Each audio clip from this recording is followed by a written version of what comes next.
People always want to say, oh, you always talking about God. You got to make everything about God. You don't talk about him enough. You get what I'm saying?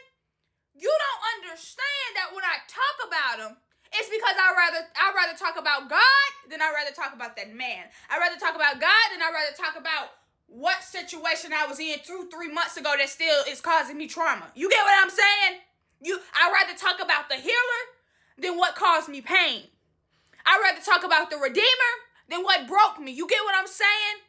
I'd rather talk about my refuge and my salvation than the thing that thinks it has control over me. You get what I'm saying? So yes, I always talk about God. I ain't gonna never stop. Because when I talk about him, I have no reason to talk about that man. When I talk about God, I have no reason to talk about financial struggles. When I talk about God, I don't have no reason to talk about whatever somebody else got going on. You get what I'm saying? You get what I'm saying?